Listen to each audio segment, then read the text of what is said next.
Je vais vous demander de se mettre debout, on va lire la parole de Dieu. Nous allons lire deux passages.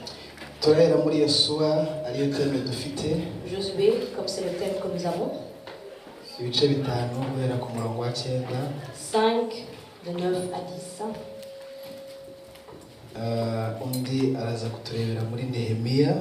Et l'autre va aller en Néhémie.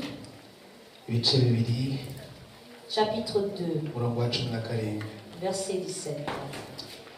Reka dusome muri Yosuwa mu izina rya Yesu. Aravuze ati Uwiteka abwira Yosuwa ati none mbakuyeho gisuzuguriro abanyegiputa babasuzuguraga. Nicyo gituma abantu hitwa Gilugali na bugingo n'ubu. Ku murongo w'icumi aravuga ngo nuko Abisirayeli babamba amahema Gilugali baziririza Pasika ku munsi wa 14 w'ukwezi nimugoroba mu kibaya cy'Yeriko. Sinzi nimba wageze muri Nehemiya dusomere. C'est quelqu'un arrivé à Néhémie, peut lire aussi. Chapitre 2. Mperako ndababwira nti mureba ko tumeze nabi. Genda bukeya subiramo kandi. Mperako ndababwira mureba ko tumeze nabi. Nimureba ko tumeze nabi. Ku Yerusalemu habaye amatongo. N'amarembo yaho akaba yarahiye. Nimuze twubake inkike. Aha niho nza gutinda. Nimuze twubake inkike i Yerusalemu tutagumya kuba igitutsi. Imana ibahe umugisha mwakwicara.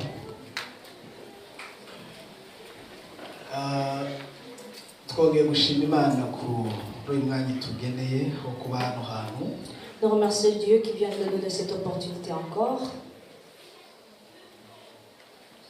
Imana ishimwe yatanze ibikenewe byose kugira ngo uyu munsi tube turi hano. On remercie Dieu qui a donné tout ce qui est possible que nous puissions être ici. Ibyo ni cyambere ni santé kuba turi bazima. La première chose, on est en vie, on a la bonne santé. Kindi kandi yatanze ubushobozi. Deuxièmement, il a donné la possibilité, Itanga umwanya, le temps. itanga n'ubushake. Il a donné aussi la volonté. Dushima Imana ku mushumba n'abayobozi b'itorero. Remercions pour le pasteur et pour les leaders de l'église. Amagambo make turabakunda. Nous vous aimons. Arimuze ngo turabakunda. Je dis, nous vous aimons. Turabubaha. Nous vous honorons. Nous vous respectons. Et ce que Dieu a mis en vous. Ndashima Imana kandi ku bwa pastor Joe, Joe. Je remercie pour le pasteur Joe aussi. Tout le temps qu'on vient ici, on le répète. C'est un serviteur de Dieu que nous avons grandi en vraiment un bon exemple pour nous. Il a donné la force et nous a encouragés. Dans ces années passées, nous allons tous prêcher comme lui. Tu voulais même aussi faire la manière qu'il faut. Nous vous aimons. Nous t'honorons. Vous avez bien appris. Ici, nous sommes en train d'œuvrer ensemble. Que Dieu vous bénisse. Église des ambassadeurs du Réveil. Je remercie les chrétiens de l'église du Réveil. Vous êtes des belles personnes. Vous avez beaucoup d'amour de Dieu. Vous êtes des serviteurs de Dieu. Vous avez pris l'homme de Dieu et vous l'avez pris sur vous. Chaque personne a pris l'œuvre de Dieu sur lui-même. Il n'y a personne qu'on leur demande de faire quelque chose. Nous l'avons remarqué, vous le faites volontairement. Que Dieu vous bénisse. Amen. Amen. Je remercie pour l'église. Que Dieu te bénisse. Il a venu un bon pont pour passer. pour que nous puissions être une bénédiction pour vous. Nous l'aimons beaucoup et nous respectons aussi l'onction de Dieu sur lui. Et nous apprécions la connexion que tu as fait. Mais c'est Dieu qui l'a fait.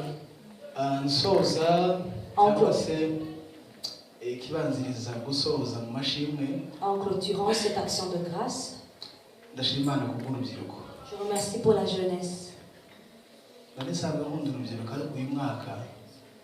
Normalement j'aime la jeunesse, mais cette année, ça devient comme Dieu a fait une opération et a mis la jeunesse dans mon cœur. La jeunesse, je vous aime.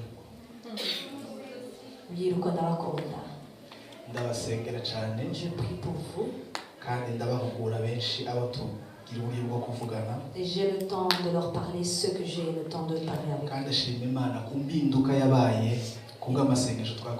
Et je remercie pour le changement qui est en train de se faire, le temps qu'on était venu ici.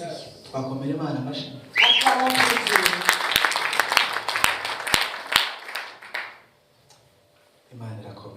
Notre Dieu est grand et puissant.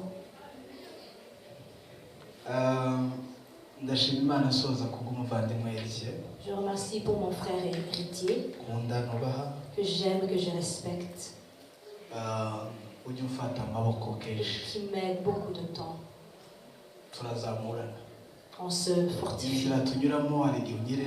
Dans ce chemin, des fois, où tu vas être un peu découragé par certaines choses, et l'autre encourage l'autre. Pour que nous soyons des piliers les uns les autres. Que Dieu te bénisse. Et qu'il puisse te donner la force. Qu'il puisse te fortifier. J'accueille Ancha. Que Dieu me bénisse.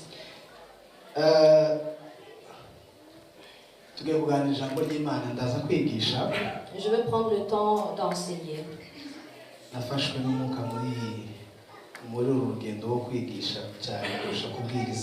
Ces jours-ci, j'ai beaucoup plus l'esprit d'enseigner que de prêcher.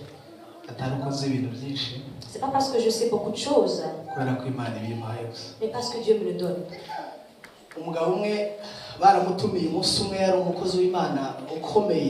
Un homme de Dieu, on l'a invité quelque part. Ce que nous appelons des gens, des serviteurs de Dieu qui sont grands. Un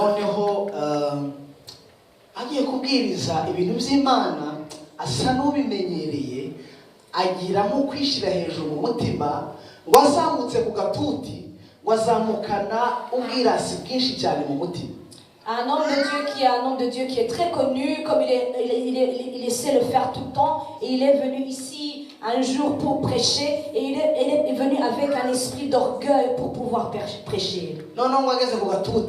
Et quand il est arrivé devant, Amen. Alléluia. Amen. Quand il est arrivé devant, il n'avait plus de mots. Et il était honteux. Et quand il est rentré, il a demandé à Dieu en pleurant. C'est Dieu. Qu'est-ce qui s'est passé? Qu'est-ce qui s'est passé? Qu'est-ce qui s'est passé? Tu m'as lâché. Ne soyez pas distraits, soyons ensemble. Allô? Aïe. Qu'est-ce qui s'est passé? Dieu, tu m'as lâché. J'arrive devant le Dieu, je ne pouvais pas parler devant les gens. Et Dieu lui a répondu. Il est très très honteux qu'il est descendu vraiment en s'humiliant. Et Dieu lui a dit, la façon que tu t'es descendu en s'humiliant, si c'était la manière que tu l'as fait en montant, tu allais aussi remonter la même façon que tu es monté et descendu. Est-ce que vous entendez ça? Si tu allais monter en s'humiliant, tu allais descendre avec une gloire, la même gloire que tu es monté avec. Ces choses, c'est pas vraiment une connaissance. C'est juste la grâce. ni ubuntu bw'Imana C'est la grâce de Dieu. kandi ni ukumenya gutanga icyo Imana ishaka. C'est juste donner ce que Dieu veut que tu donnes. baduhaye iteme yo kubamba amahema amasengesho abamba amahema. On nous a donné un thème qui parle des prières, d'établir des tentes de twavuze prière. ko amahema kuva kera hari ahantu abantu basengeraga Imana. Les tentes, c'était des endroits où les gens priaient. ni ahantu abantu bakambikaga C'est là les gens, ils allaient, kugira ngo binginge Imana bashake mu maso qui prenaient le temps de prier pour chercher les yeux de Dieu. bahuje umutima En étant dans le même esprit bafite intego runaka et en zitandukanye. ayant le même objectif. zimwe muri izo ntego rero abantu bari mu ihema baba Une de ces objectifs que les gens qui restent dans les tentes, ils ont, ni ukubaka c'est inkike construire zasenyutse. les piliers qui ont été détruits. Amen. Amen. ni ukubaka. Construire. mwene data ejo bundi yavuze ko abantu bari mu mahema Notre frère a parlé hier des tentes, des gens bakuweho igisuzuguriro. qui ont enlevé la honte. Ils nous ont Aho enlevé. Je ne vais pas y répéter. ndongera mvuge ubuzima bw'abantu bari mu ihema Je vais parler de la vie des gens qui vivent dans les tentes n'inshingano z'abantu bari mu ihema. et les responsabilités des gens qui sont dans les tentes. ubuzima bwo kubaka inkike n'amarembo La façon ou la manière ou la vie de construire les piliers byasenyutse. qui ont été détruits. Amen. Amen. turaza kwifashisha Nehemiya. Nous allons à Néhémie pour bien comprendre. sindi bujye muri detaye ndende mvuga uko abisirayeli batwawe mu bunyage i Babuloni Je ne vais pas aller dans les détails, parler comment les Israéliens ont été enlevés en Babylone kugira ngo nze gukoresha umwanya neza. pour que je puisse bien utiliser le temps. aya makuru yabaye mu mwaka wa 445 kugeza muri 425 mbere ya Yesu Kristo. C'était passé avant Jésus-Christ dans les 400 ans. Yeremiya yari yarabihanuye mu gice cya 25. Jérémie avait déclaré ça dans le chapitre 25. abwira abisiraheli Il a parlé aux Israéliens ko bagomba kwihana. qui devaient se repentir. aravuga ngo nibatihana Si vous ne repentissez pas, bazahura n'igihano cy'Imana. ils vont avoir le mal. bamaze kwinangira umutima bajyanwe i Babuloni. Et après, ils ont été pris à Babylone. hanyuma Imana iza gukoresha abakozi bayo barimo Zerubabeli na Yeshua. Et Dieu a utilisé Josué et Zerubbabel pour pouvoir les... batangira gutaha i Babuloni. Ils ont commencé à aller à Babylone, Yerusalemu. à Jérusalem. yongera gukoresha Ezra Il a utilisé Ezra. nawe atahana n'abandi ngo bagezeyo abigisha amategeko Et kandi. lui, il est parti avec eux. Il a commencé aussi à les enseigner. uwanyuma ariwe dushaka gutindaho ni Nehemiya. Le dernier qu'on veut parler ici, c'est Néhémie. Nehemiya Néhémie, mu gitondo kimwe un matin, ngo yari ibwami yari asanzwe ahereza umwami il devait normalement servir le roi. amuha wino. Il lui donnait du vin. umuhereza wa wino Le serviteur du vin, mbere y'uko ayitanga avant qu'il donne le vin, ngo yabanzaga gusogongera il devait vraiment le goûter. kugira ngo umwami amenye ko nta burozi burimo. Pour que le roi sache bien qu'il n'y a pas de poison. ni ukuvuga ngo yabaga yemeye gutanga ubuzima bwe Ça veut dire que le serviteur était prêt à donner sa vie avant le kugira roi. ngo umwami atagira icyo yaba. Pour que rien n'arrive au roi. haleluya. Amen.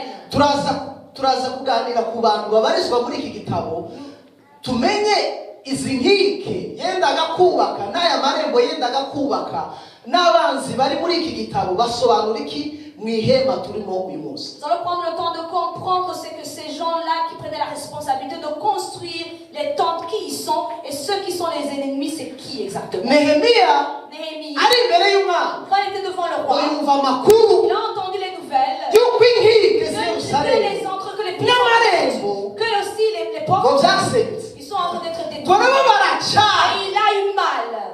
ngo agera imbere y'umwami. Il a eu devant Dieu. umwami aramubaza ngo ese Il lui a demandé le roi, umubabaro ufite n'uwiki. pourquoi tu as de la peine? haleluya. Amen. ariko ngo numvise amakuru. Il dit, j'ai entendu les nouvelles. ni kangahe ujya ubabazwa n'umurimo w'Imana. Combien de fois tu as de la peine à cause de l'œuvre de Dieu? ni kangahe ujya urira kubw'umurimo Combien w'Imana. de fois tu pleures pour l'œuvre de Dieu? abwira umwami ngo Et il a dit au roi, numvise amakuru y'uko iwacu hasenyutse j'ai entendu les nouvelles que chez nous ça a été kandi détruit habaye igitutsi. et qu'il y a une honte. ariko ngo umwami niba bikunze C'est le permet le roi. yanyemerera nkajya kubaka Il amahema. peut me permettre pour que je puisse aller construire les piliers. Nehemiya Néhémie, agereranywa il est comparé comme n'umuntu wa mbere witwa Yesu Kristo une personne qu'on appelle Jésus-Christ, wasize ubwiza n'icyubahiro mu ijuru qui a laissé sa gloire au ciel, amanuka mu isi qui est venu à terre, kugira ngo aze gushaka inama ya qu'il zibiri. puisse venir nous chercher nos brebis. C'est vrai. Amen. agereranywa kandi Il est comparé aussi n'umuntu wese à une autre personne wasize byinshi qui a laissé beaucoup de choses kugira ngo aze kubaka ubwami pour qu'il bw'Imana. puisse venir construire le royaume de Dieu. Wasize bingahe? Combien de choses as-tu laissé pour venir construire le royaume de Dieu? Haleluya. Amen. Twaba dufite ba Nehemiya muri iyi nzu. Est-ce que nous avons des Néhémies ici? Biriya byose Les waretse choses que tu as laissées, kugira ngo uze kubaka uyu que tu murimo puisses construire cette œuvre ici, n'Imana yonyine. c'est Dieu seul. Ni ku bwa Data. C'est pour le Père. Haleluya. Amen. Nehemiya waretse biriya byose Néhémie qui a tout laissé kugira ngo aze kuba mu mahema. pour puisse construire les Areka tentes. ibinezeza Il a laissé toutes les choses qui puissent lui donner la kugira joie, ngo aze kubakira Imana. pour puisse venir construire pour Dieu. Hanyuma Et aussi, ngo yaje afite intego il est venu avec un objectif yo kubaka. de construire. Ngo abanza guca mu irembo ry'imyanda. Il est passé par la porte qui n'était pas bonne.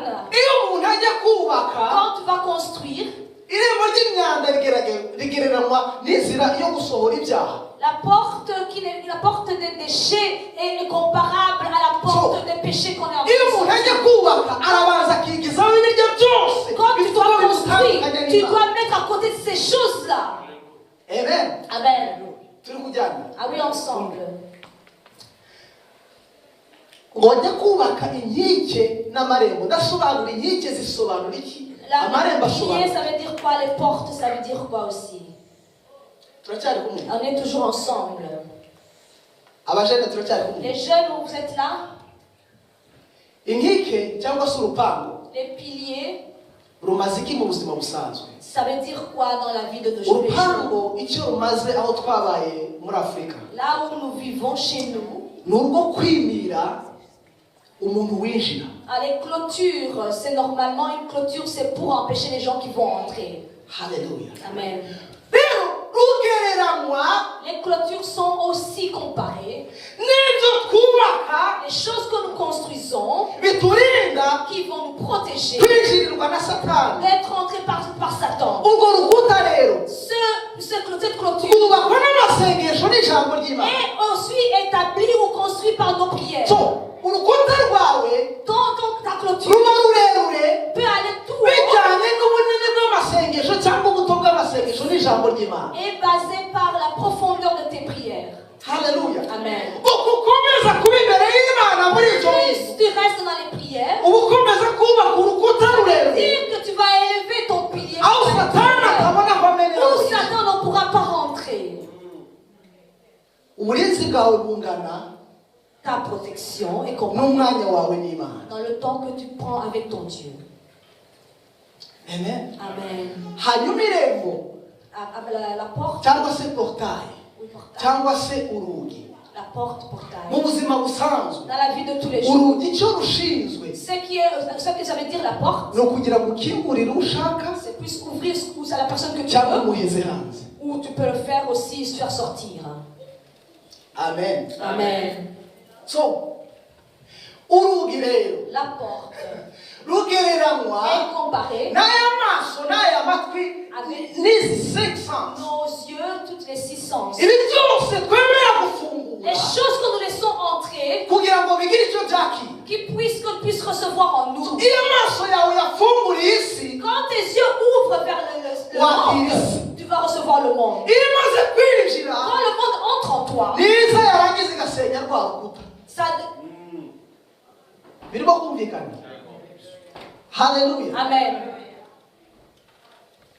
Hanyuma batubwiramo personage z'abantu batatu. Il va nous parler des trois personnages dans ce chapitre-là de Néhémie, chapitre 2. Harimo Sanibalati.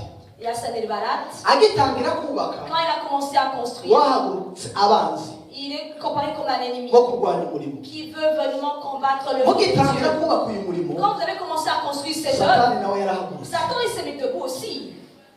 Niba utagira intambara, Si vous n'avez pas de problème, muzamenya ko ibintu bitari ça kugenda veut dire neza. que les choses n'avancent pas bien. Niko bimeze. C'est comme ça que c'est. Iyo umuntu asenga Imana ngo imuhe imbaraga, Quand tu pries que Dieu te donne la force, aba yibwiye ngo Mana nyohereze intambara, ça veut dire que tu dis Dieu envoie-moi des épreuves. kuko intambara nizo ziguha imbaraga. L'épreuve, c'est là qui va te fortifier. Haleluya. Amen. Sanibalati asobanura Le monde Sanballat est abo twari kuvuga comparé. gatanu twarabivuze Nous avons préparé asobanura ça. nk'urwango rwo mu ibanga Il est comparé par la retraite, la colère du dans le agereranywa na secret. satani Il est comparé par Satan. ni ukuvuga ngo satani arahagaze ntakeneye ko umurimo wubakika mu ihema Satan ne veut pas que l'œuvre soit construite dans la tente. uwa kabiri ni geshemu Le deuxième, c'est Shem. geshemu Geshem. asobanura Geshem. materiyeri Ça veut dire le matériel, le monde. isi nayo Le monde lui-même, ihora iduhamagara il nous appelle tout le temps. ntabwo ishaka ko tuba mu nzu y'imana ngo twubake umurimo Le w'imana monde ne veut pas que nous restons dans la maison de Dieu pour construire. haleluya Amen. ikakwereka ko kiryoshye Et il te montre que le monde il est ntikeneye bon. kukurekura Il ne veut pas te laisser partir. irashaka kugumana Il veut te retenir. abo ni abanzi tugomba gucika Ça, c'est des ennemis que nous devons se débarrasser. umwanzi wa gatatu ni tobiya Troisième, c'est Tobia. tobiya Tobia est comparé comme ni umubiri c'est le corps. kamere y'umuntu C'est le corps. pawulo yaravuze ngo ngira ngo muri La chair. ibi bikantanga imbere Je veux faire du bien, mais le mal va devant ntiwamuzi moi. utekereza gusenga ukavuga ngo reka nzasenga ejo Le temps où tu penses prier, ça te dit tu peux pas prier watekereza gusoma demain. ijambo ukavuga ngo reka reka Quand tu nzasenga veux ejo prier, tu dis je veux prier demain, je veux la parole demain. umubiri Ça, c'est la chair. abo ni abanzi batatu Ça, c'est les trois ennemis que je viens de tugomba vous gukura dire. mu nzira On doit les enlever kugira dans ngo nos tubone vies. uko twubaka inkike z'ihema Que nous puissions construire les piliers Inzu dans yose. les temps. Toute maison, kugira ngo ifatikire inkike toute maison doit avoir un ihema pilier. kugira ngo rikomere Les tentes qui soient fortes, hari inkike zigomba il kuba doit avoir des piliers dans les tentes. amen Amen. tugiye kuvuga noneho ubuzima cyangwa se imyifato y'abubatsi bubatse ihema uko Nous bari allons bameze parler de la responsabilité ou la manière de se conduire pour pouvoir construire les tentes. dusoma ahangaha haranditse ngo amazina y'abubatsi ndasoma nihuta ibice bitatu Néhémie 3. haravuga ngo bukeye eliyashibu umutambyi mukuru ahagurukana na bene se b'abatambyi bubaka irembo ry'intama bararyeza bateraho inzugi zaryo baraheza baherereye ku munara wa hameya bakageza ku munara wa hananeli abagabo b'Yeriko nibo bakurikiraga barubaka kandi Zakuri ari yose n'amazina y'abantu mwene Imuri nibo bakurikiragaho yubaka kuri gatatu irembo ry'amafi ryubakwa na bene Hasaneya uwo nawe n'umuntu batera ibikingi byaryo bateraho n'inzugi zaryo n'ibyuma bizihindira n'ibihindizo byaryo kandi Meremoti nawe n'umuntu mwene Uriya mwene Hekosi niwe bakurikiragaho hanyuma aya magambo aramanuka akaza kugeza kuri cumi n'umunani hose hagenda hagaragaza abantu bagiye kubaka Jusqu'à 18, ça montre les noms des personnes qui ont construit les tentes. niki nshaka kuvuga Qu'est-ce que je veux dire par là? ngiye kuvuga ibintu bitanu Je veux dire cinq choses biranga abubatsi cyangwa se byaranze abubatsi bo muri kino gihe qui montrent les gens qui construisent. haleluya Amen. ijambo rya mbere Le premier mot, cyangwa se ikintu cya mbere tugomba kwiga kuri abo et la bubatsi première chose qu'on doit connaître, imana Dieu, God is the recorder of the names imana Dieu izi amazina yose Dieu connaît tout prénom, tout nom y'abagize icyo bakora kubw'umurimo w'imana de ceux qui ont fait quelque chose pour son œuvre. abubatsi ihema bose izi ngiki Ceux qui ont bâti toutes nta ces n'umwe prières. imana itarondoye Dieu a kino gitabo mentionné kirimo leur amazina y'abantu prénom. bose bubatse Ce chapitre a amazina des noms. y'abantu bose bubatse uyu murimo Toute personne qui construit, aranditse ils sont écrits. haleluya Alléluia. n'umwana muto ugifite icyo yakoze kubw'umurimo Un w'imana petit enfant qui a fait quelque chose pour l'œuvre de Dieu, haleluya izina rye riranditse son nom est écrit. haleluya Amen. imirimo dukorera mu nzu Les y'imana œuvres qu'on fait dans le royaume de Dieu, yanditswe mu gitabo ils cy'imana sont écrits dans le livre de Dieu. uyikora nijoro pasiteri adahari Quand tu travailles, quand le pasteur n'est pas là, imana kwirandika tu es en train d'écrire. bwana sifiwe sana Amen. imana kwirandika Tu es en train d'écrire. Alléluia. niba uvugiye kunanirwa Quand tu sens que tu es kubera découragé ko hari batinze kubiremarika et que je remarquais que, ujye wibuka ko imana iri mu ijuru rappelle-toi toujours qu'il y a un Dieu qui est au ciel, irimo kwandika qui est en train d'écrire. haleluya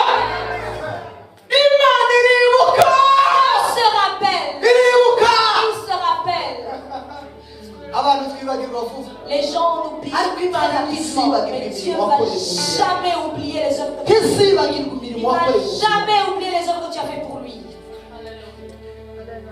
abakozi b'Imana bakomeye si abo twita abakomeye Les serviteurs qu'on appelle des grands serviteurs, n'abo ce sont pas Imana les grands. yita abakomeye Et ceux que tu appelles les grands, c'est différent de ce que les hommes appellent les grands serviteurs.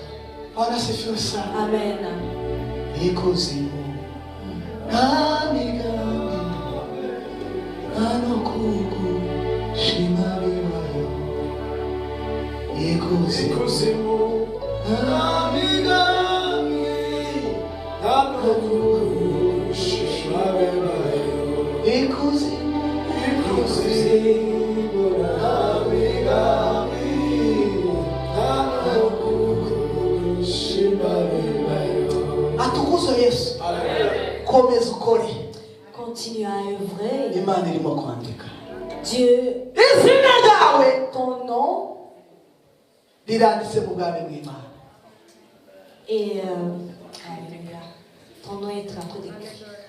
umukwe n'umugeni barahamagara bati ngwino niba nawe ubyumvise amagara uti ngwino amira bibera icyo dorasa n'ibicu amaso yose azamureba nanone amen amen haleluya haleluya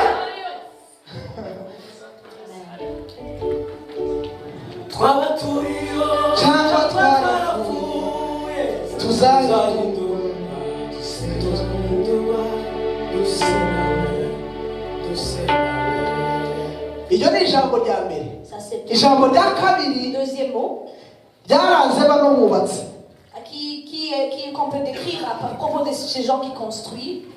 abafite bibiliya Ceux qui ont la Bible, basome bahereye hano lisons en commençant par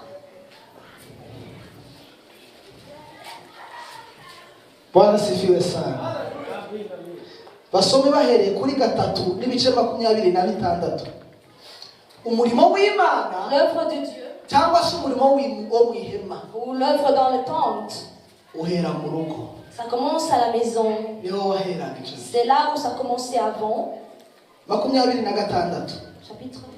n'ibice 3 umurongo 26 Nehemiya haravuga ngo kandi abenetinimu babaga Oferi ahateganye n'irembo ry'amazi ryerekeye iburasirazuba n'umunara wometsweho 28 haruguru y'irembo ry'amafarashi hasanwa n'abatambyi umuntu wese asana ahateganye n'inzu ye kuri 29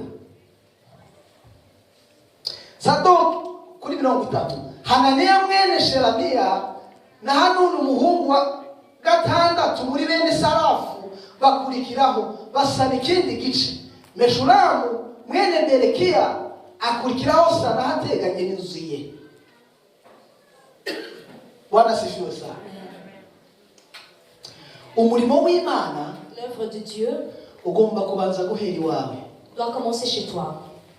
Haleluya. Amen. Niba iwanyu nta gicaniro kibamo, Si c'est toi, il n'y a pas harimo muri ibihemba dans la tente duhuriyemo qu'on nous rencontre ici. kinatuzana umuriro turahuye iyo tuba iwacu mu mago. Nous devons allumer le feu normalement de chez nous et amener notre feu ici pour que nous puissions allumer le feu. Igicaniro cyawe kije kigahura n'icyawe, Et quand ton feu rencontre mon feu, nibwo umuriro waka ubwiza bw'Imana bukaza. c'est là où la gloire de Dieu vient. So ibyo dukora byose, Toutes choses que nous faisons, ubu byose n'umurimo w'igicaniro munini le réveil du feu de cette ugomba maison guhera mu mago yacu mu miryango doit yacu. commencer dans nos familles. Amen. Hari abantu basohoka umwana akabaza ngo se mama ngo nawe ugiye gusenga. Il y a des enfants qui demandent à leurs parents, papa, maman, toi tu vas aussi prier. Urusengero rwo mu rugo L'église de la maison, rugomba kubanza rugafatika. ça doit vraiment tenir bien. Ugera mu rugo Tu arrives à la maison, ni ukurya c'est et manger. mukaganira mukareba televiziyo. Après vous regardez la télé, vous allez dormir. Marina mukavuga ngo kubera ko amasaha agiye. Et après vous dites le temps est passé. Dusenga yo kuryama. On va aller dormir. Ese abantu bamenya ko amasaha agiye no ko bagiye gusenga. Est-ce que le temps passe quand c'est le moment de prier? Ugomba kubanza ukarema ubuzima bufatika bwo mu rugo. Tu dois créer la vie de prière dans ta maison d'abord. Ugomba kubanza kubaka igicaniro cy'ijambo ry'Imana, abantu bo mu rugo bakamenya ijambo, bakamenya no gusenga. Tu dois construire le feu de prière dans ta maison et les gens doivent apprendre à lire la parole de Dieu chez toi. Mufate ingamba Prenez une décision. zo kwatsa igicaniro mu mazu yabo. Allumez le feu dans vos maisons.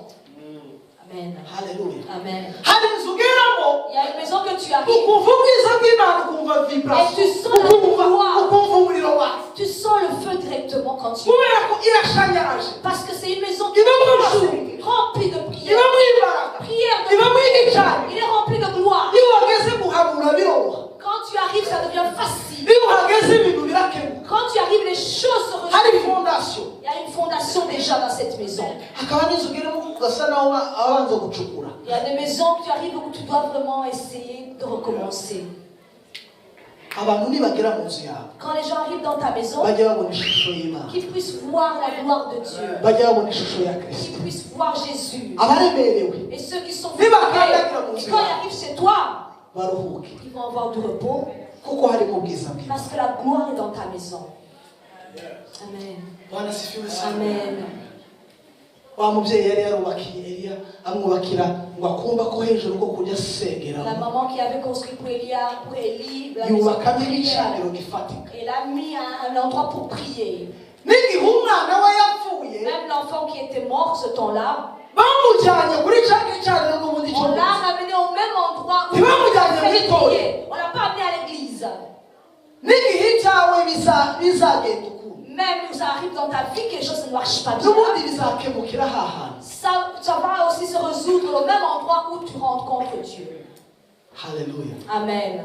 Iryo ni ijambo rya kabiri. Là, c'est le deuxième mot. Ijambo rya gatatu ryarangaga abanububatsi. Troisième mot qui décrit les gens qui construisaient dans les tentes. Buri muntu yari afite icyo agomba gutanga. Toute personne avait quelque chose à donner. Bibiliya ivuga ko uwitwa Hananiya La Bible nous dit qu'Anani, yari umucuruzi w'imibavu, il était quelqu'un qui vendait des parfums. ngo nawe ngo atangira kubaka. Et lui, il a commencé aussi à construire. Reka mbabwire, icyo ufite cyose, Toute chose que tu as, uwo uri we wese, toute personne ici, ufite uruhare mu mirimo ibera mu ihema ry'Imana. tu as aussi le pouvoir de faire quelque chose dans la tente de Dieu. Ubutunzi bwawe n'ibyawe, Ta na richesse, titre n'ubwenge byawe ta richesse, bigomba ta kugira intelligence umugabane mu ihema ry'Imana. doit appartenir, doit faire quelque chose dans le royaume de Dieu. Apana kuza mu nzu y'Imana Pas venir aussi dans la maison de Dieu. ngo usige porte-monnaie banki Il ne ubisige. faut pas venir dans la maison de Dieu et rester à laisser ta richesse à la maison. Nigeze gukoresha urugero iwacu rwa avoka Je vais donner un exemple chez nous en Afrique d'un avocat mu Budage. en Allemagne. Iwacu ubu ni mu Budage. Afurika banzire. Haleluya. Amen. Ako ni agaciro. Imana ishimwe cyane. Amen. Ninde muntu Qui wari warya avoka a mangé un avocat? narangiza ngo arye n'urubuto? Qui peut manger un avocat et aussi manger le noyau? Arahari? Quelqu'un peut manger l'avocat et manger le noyau. Qui a fait ça? Uzabigerageze wumve. Essaye un jour. Tuzakunda. Ça ne sera pas possible. Iri avoka À l'avocat, igereranywa n'ubutunzi Imana yaguhaye. il est comparable à la richesse que Dieu t'a donnée. Ruriya rubuto rurimo Le noyau qui est à l'intérieur, ni urw'Imana. c'est à Dieu. Abantu barashaka kurya avoka ngo barye n'urubuto. Les gens veulent manger le noyau et aussi manger le noyau. Niyo mpamvu ubuzima bwacu C'est pour ça que notre vie, kenshi bushaririwe, qui a des problèmes, kuko twafashe iby'Imana on a appris les choses de Dieu, dufata n'ibyacu on a appris nos choses. byose turabigumana. Après, nous avons retenu tout ça sur nous-mêmes. Murekere Imana urubuto. Laissez le noyau à Dieu. Iby'Imana yaguhaye, Ce que Dieu t'a donné, rwa rubuto nururya le grain qui t'a nta donné, yindi voka izaboneka. il n'y aura pas d'autre.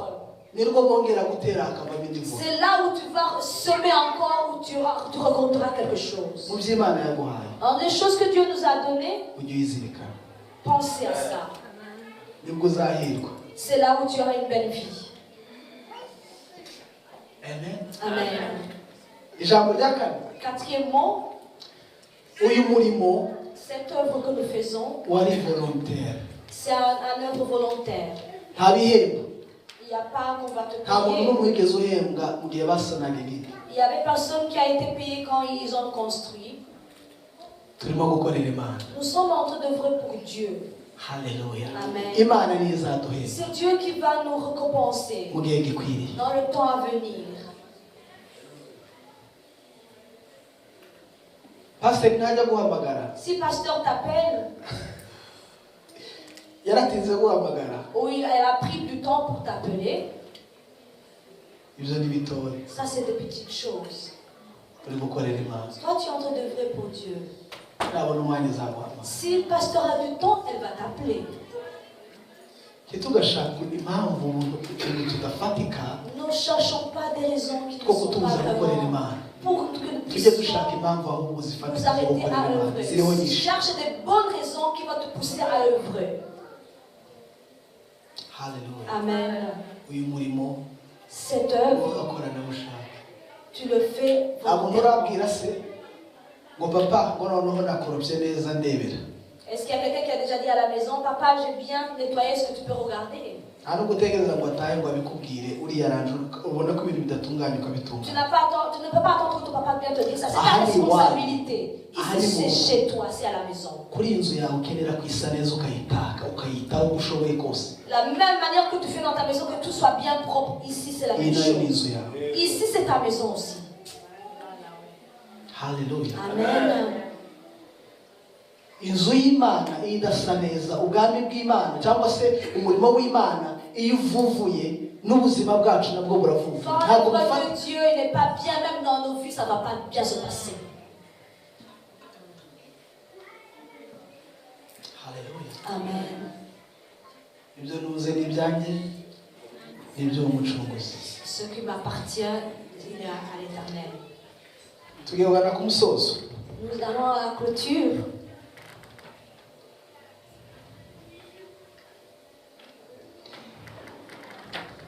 Irindi jambo. Le cinquième, Bano bubatsi les gens qui construisaient, bakoreraga hamwe. ils faisaient ça en unité, ensemble. Team effort.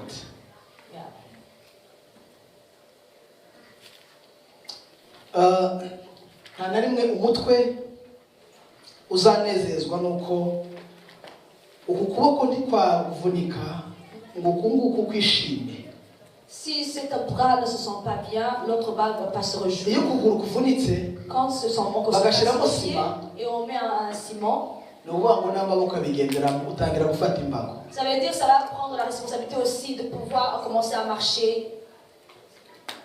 Nta muntu wigize uyu murimo ugizwe n'urugingo rwa buri muntu. Cette œuvre n'est pas faite par une seule personne, elle est faite par beaucoup de gens.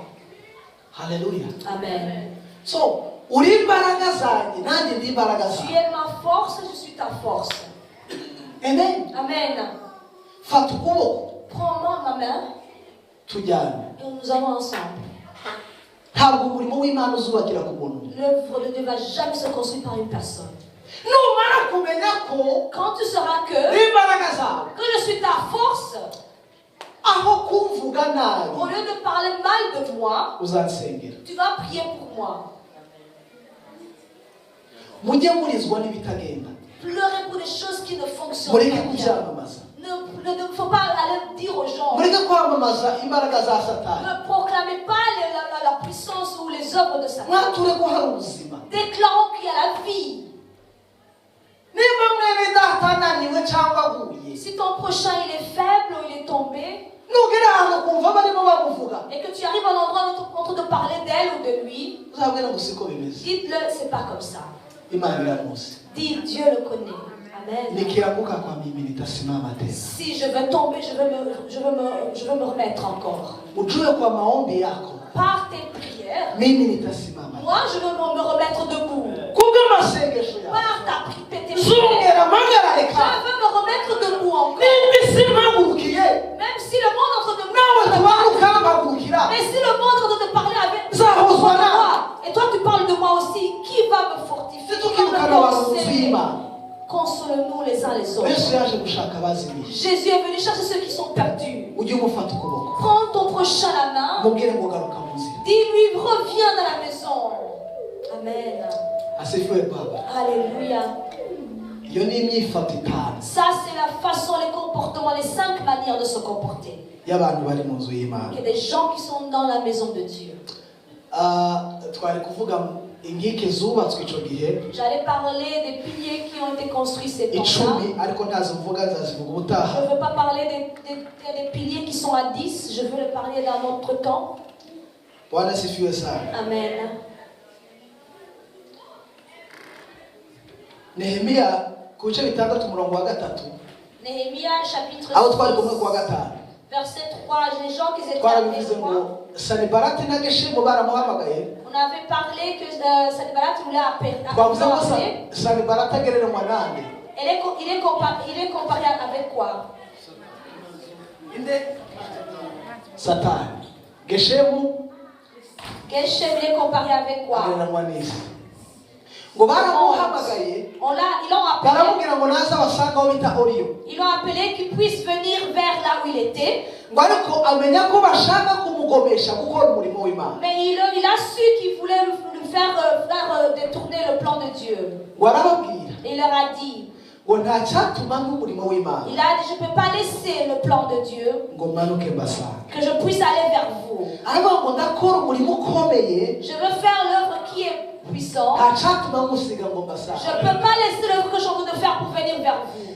Ni Satani nk'uko twabivuze Quand on l'a dit, c'est Satan n'iyi si et le monde. biduhamagara buri Ils gihe sont en train de nous appeler tout le temps. bishaka ko buri gihe tuba imbere yabo Qui nous attire tout le temps qu'on puisse rester. ariko uce iyo migozi Tu yose vas couper toutes ces cordes. Et uyibwire ngo nta mpamvu tu leur dis, il n'y a pas de raison yatuma n'umurimo qui w'Imana va me permettre de laisser le kugira ngo plan de Dieu mbasanga. pour que je puisse aller vers vous. uyibwire ngo Dis au monde, hano mu ihema ici dans la tente, ndakora umurimo ukomeye. je veux faire une grande œuvre.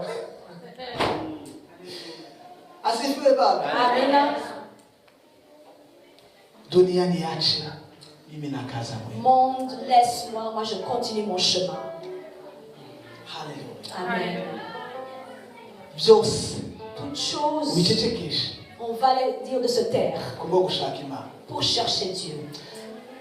Nehemiya arangije arubaka nihuse. Néhémie, il a construit. yubaka ziriya nkike zose tutavuze. Il a construit toutes ces piliers que je n'ai pas pu parler. Arangije Après, ngo aragenda il est parti. ngo ajya kwitaba umwami. Il est allé vers le ngo ku roi. mwaka wa 32 w'umwami Artazeruzi aho niho dusoreje. Dans ce que je veux compléter, ngo Tobiya ngo yari afitanye amasano n'abantu bo mu nzu y'Imana. Tobia avait la similarité avec les gens qui étaient dans noneho abantu la maison de Dieu. bakabonamo ishusho y'uko ari umuntu w'Imana. Et les gens la voyaient comme la personne ressemblait comme les gens de l'église. bamaze kugenda Et quand elle est partie, abatambyi baramwimuka bamuha umwanya mu nzu y'Imana. et les sacrificateurs, on ne lui a pas permis d'œuvrer encore. Nehemiya agereranywa na Yesu niko twavuze. Néhémie, on le compare comme Jésus, comme on a dit. Iyo Yesu tumwimuye Quand Jésus, on l'enlève dans nos vies, Satani yimika ibye. Satan, il vient aimer ces choses. Nehemiya ngo agarutse Néhémie, quand il est revenu, ngo amenya amakuru arababara il a entendu les nouvelles, il n'était pas content. ngo yongera amwigizayo. Il a commencé à repousser encore. Tobiya agereranywa n'iyi kamere. Tobia, il est comparé par cette chair. igihe cyose kamere Tout le temps que la chair ntikunda ko dukora iby'Imana n'aime pas qu'on fait les choses de Dieu. ariko ineshwa na Yesu Mais Kristo. la chair est combattue par Jésus. Bwana asifiwe sana. Amen. tugume mu ihema ry'Imana. Restons dans l'attente de Dieu. uyu murimo turi gukora ni